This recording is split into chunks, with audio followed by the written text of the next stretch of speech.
Hello dear, तो स्वागत करता हूँ आप सभी को YouTube channel Rahul Mishra info पे। अगर आप आना चाहते हैं नर्सिंग के क्षेत्र में और आपको करियर दिख नहीं रहा है और आप डिसाइड नहीं कर पा रहे हैं कि आप जीएनएम करें या बीएससी नर्सिंग करें, आपको कौन बेहतर ऑप्शन लगता है, तो आज के इस वीडियो में अगर आप डिसाइड नहीं कर पा रहे हैं कि आपको बीएससी नर्सिंग करना चाहिए या जीएनएम करना चाहिए, तो आज की वीडियो में क्लियर कर देंगे कि आपके लिए कौन बेटर है और आपको एक सही रास्ता बताएंगे। तो चलिए, मैं हूँ राहुल मिश्रा और आप देख रहे हैं राहुल मिश्रा इन्फो के बहुत ही शानदार चैनल। तो चलिए शुरू करते हैं। जैसा कि जानते हैं, मैं पिछले 2-3 सालों से नर्सिंग के स्टूडेंट को गाइड करते आ रहा हूं, तो ऐसे में हो सकता है आपके लिए भी यह वीडियो काफ़ी हेल्पफुल हो अगर आप डिसाइड नहीं कर रहे हैं कि आप बीएससी नर्सिंग करें या फिर जीएनएम करें। तो सबसे पहली बात है, मेरे तरफ से स्वीकार नमस्कार कीजिए और मैं हूँ राहुल मिश्रा। और चलिए मैं शुरू करता हूँ। सबसे पहले जो बात है यहाँ पे मैं आपको बताना चाहता हूँ कि इस क्षेत्र में आने से पहले आप खुद को जो है एक चीज़ें दिमाग में रख लीजिए कि इस क्षेत्र में आएंगे तो आपको मेडिकल का नॉलेज होगा, मेडिकल का हर एक चीज़ होगा और आपको मेडिकल में काम करना पड़ेगा। अगर आपको मेडिकल विभाग पसंद नहीं है, आपको जो है मेडिकल के काम करना पसंद नहीं है, रुचि नहीं है, तो आपके लिए न जीएनएम सही है और न ही आपके लिए बीएससी नर्सिंग सही है। बिल्कुल, अगर पहला स्टेप तो यहीं पे कट जाता है। आप सोचेंगे कि हम बीएससी नर्सिंग कर लेंगे और जीएनएम कर लेंगे तो हम बैठ के आराम से पैसा कमाएंगे और बैठ के काम करेंगे बिना कुछ किए, तो ये आपका भूल है। आपको यहाँ पे मेहनत करना पड़ता है, सेवा करना पड़ेगा, पेशेंट का सेवा करना पड़ेगा और हो सकता है एक आध समय पर न ऑफिसर बन जाए तो हो सकता है थोड़ा आराम भी मिल जाए, ठीक है। बाकी नॉर्मली आपको काम करना पड़ेगा, पेशेंट को सेवा करने के लिए ही आपको नर्सिंग बनाया जाता है, ठीक है।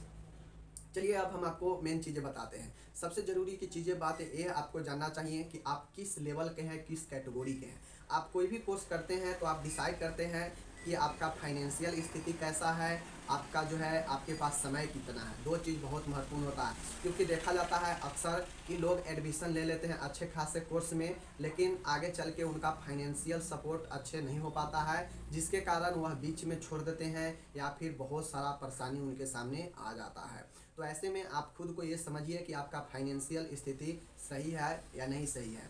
दूसरी चीज़ें मैं बताऊंगा आप लोगों को कि आपके पास समय है या नहीं। देखते होइएगा कि बहुत लोग क्या करते हैं कि उनको सब चीज़ ठीक रहता है लेकिन उनके पास समय उतना नहीं हो पाता है, क्योंकि जो बीएससी नर्सिंग है यहाँ पे आपको करते धरते 5 साल लग जाएंगे और जो आपके जीएनएम है वो करते धरते यहाँ पे 4 साल लग जाते हैं। तो ऐसे में आपको पास समय होना 4 से 5 साल समय है, तभी आप इस क्षेत्र में आइए। 12th के बाद 4 से 5 साल समय लगेगा ही लगेगा।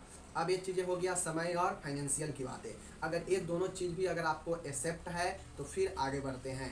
आगे आता है बात सबसे ज़रूरी चीज़ें कि आपका 12th में बेस क्या है, क्योंकि बीएससी नर्सिंग और जीएनएम दोनों का बेस अलग अलग रिक्वायर होता है। बीएससी नर्सिंग जहां 12th में सिर्फ और सिर्फ बायोलॉजी वाला ही कर सकता है बीएससी नर्सिंग, वहीं पे बात किया जाए जीएनएम का तो 12th में कोई भी विषय है चलेगा, ठीक है। 12th में कोई भी विषय है चलेगा, लेकिन अगर आप वोकेशनल कोर्स है 12th में आपका, ठीक है, तो वहाँ पे हेल्थ से रिलेटेड ही कोर्स चलेगा, समझ गए। तो ये चीज़ें होता है, चाहे आप आर्ट्स हो, साइंस हो, कॉमर्स हो, आप जीएनएम कर सकते हैं प्राइवेट से। दूसरी चीज़ें है, आप जो है अगर आप बीएससी नर्सिंग करना चाहते हैं तो एक बात ध्यान में रखिए कि आपका 12th का बैकग्राउंड बायोलॉजी होना चाहिए। अगर बायोलॉजी नहीं है, मैथ लिए हैं सिर्फ और सिर्फ, तो आप ये भूल जाइए कि आप बीएससी नर्सिंग के लिए आगे बढ़ सकते हैं। आपका रास्ता यहीं पे बंद हो जाता है कि आप बीएससी करने का, ठीक है। तो दोनों चीज़ समझ गए कि 12th में आपका बेस क्या है। अगर आप यहाँ पे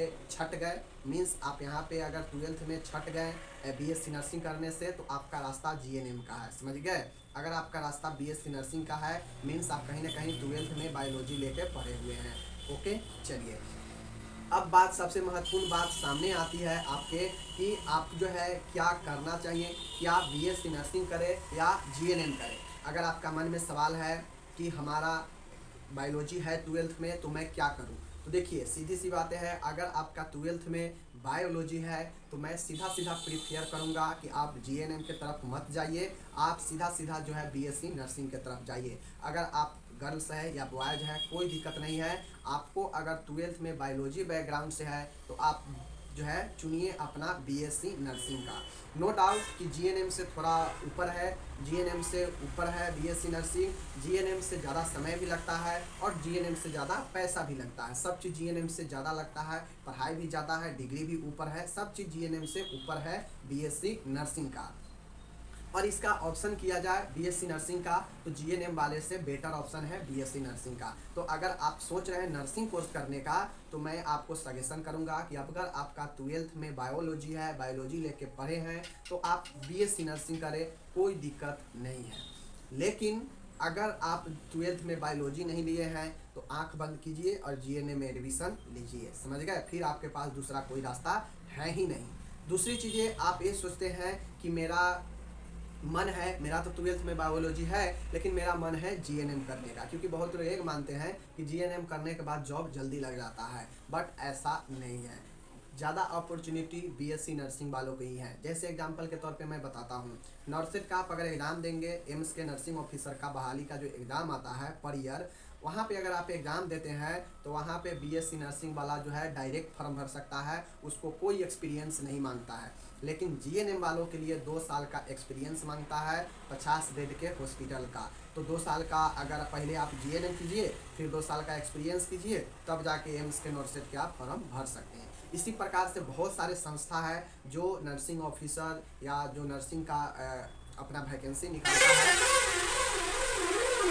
नर्सिंग का वैकेंसी निकालता है, तो वहाँ पे वह एक्सपीरियंस मांगता है जीएनएम वाले का, बट बीएससी नर्सिंग वाले का कोई एक्सपीरियंस नहीं मांगता है। तो बीएससी नर्सिंग वाला का रास्ता खुला हुआ रहता है, वह सीधा बीएससी पास करेगा और फॉर्म भरते रहेगा, उसको कोई दिक्कत नहीं होगा। लेकिन अगर जीएनएम वाला सोचता है तरीका ऊपर जाए, ऊपर नौकरी करे, तो उसके लिए एक्सपीरियंस मांगने लगता है बहुत सारे जगहों पर। नॉर्मली जगह स्टाफ नर्स के लिए अगर भरेंगे तो वहाँ पे नहीं मांगता है, स्टाफ नर्स पर स्टेट में आता है या फिर कुछ ऐसे संस्था में भी आता है केंद्र सरकार के, जहाँ पे कंपटीशन से होता है और आपको जो है एक्सपीरियंस नहीं मांगेगा जीएनएम में भी। बट कंपेरिजन किया जाए कि आपको क्या करना चाहिए तो मैं कहूँगा कि BSc nursing better than GNM, GNM से बेटर है हर मामले में बीएससी नर्सिंग, समझ गए। बीएससी नर्सिंग वाला अगर नर्सिंग ट्यूटर का पढ़ाई में शिक्षण संस्थान में बहाली आएगा तो उसमें भी वह फॉर्म डाल सकता है बीएससी नर्सिंग वाला।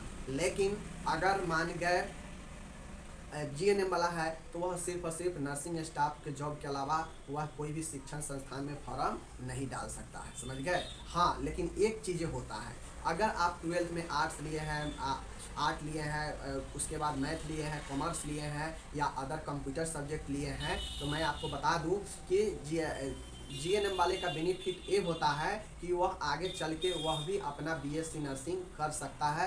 बीएससी नर्सिंग लेवल का जो है डिग्री होता है पोस्ट बीएससी नर्सिंग, तो जीएनएम वाला पोस्ट बीएससी नर्सिंग कर सकता है, लेकिन वो अलग डिग्री है। वो जीएनएम कंप्लीट करिए, सब चीज़ हो जाएगा, फिर पोस्ट बीएससी नर्सिंग कीजिए जो 2 साल का होता है, तो समय उतना ही लग गया, 4 साल जीएनएम और 2 साल आपका पोस्ट बीएससी नर्सिंग, 6 साल इसमें भी लग जाएगा। उसके बाद बीएससी नर्सिंग में भी 5 साल लगता है, तो लगभग जो है बराबर हो जाता है बीएससी नर्सिंग का डिग्री प्राप्त करने के लिए जीएनएम वाले को, ठीक है। जीएनएम करने के बाद एक कोई क्राइटेरिया नहीं रहता है कि आपका 12th में मैथ है, बायो है या आर्ट्स है, कोई दिक्कत नहीं है। जीएनएम करने के बाद जो है पोस्ट बीएससी नर्सिंग कर सकता है स्टूडेंट, समझ गए। तो अगर आपके पास, हाँ, एक चीज़ें आता है, अगर आपके पास फाइनेंशियल स्थिति उतना बढ़िया नहीं है तो मैं फिर प्रिपेयर करूंगा कि आप जीएनएम करें, समझ गए चीज़ को। मैं अगर आपका फाइनेंशियल स्थिति बढ़िया नहीं है तो मैं प्रिपेयर करूंगा कि जीएनएम करें, जीएनएम करने के बाद जॉब वगैरह करें और जॉब में जब आप लग जाए तो आप पोस्ट बीएससी नर्सिंग आप कर लीजिए, ठीक है। तो ये एक आपका सुविधा हो सकता है। जीएनएम में बेटर ऑप्शन यही होता है कि आजकल जीएनएम करने के बाद जॉब वगैरह आदमी को लग जाता है आसानी से। बीएससी नर्सिंग वाले को थोड़ा सा डिफिकल्ट करना पड़ता है, समय का इंतजार करना पड़ता है, यही सब थोड़ा है। जीएनएम में थोड़ा पैसा कम लगता है, बीएससी नर्सिंग में ज़्यादा लगता है। बीएससी नर्सिंग को सभी घर के स्टूडेंट प्रिपेयर नहीं कर पाते हैं, जबकि जीएनएम को नॉर्मल से नॉर्मल स्टूडेंट भी कर लेता है, इसीलिए जीएनएम जो है ज़्यादा पॉपुलर है बीएससी नर्सिंग के सामने। तो यही चीज़ें हैं, समझ गए। बाकी हमारे कहने का तरीका आप लोग अभी तक समझ गए होंगे, तो उम्मीद है समझ गए होंगे। तो मिलेंगे अगले वीडियो में, तब तक धन्यवाद।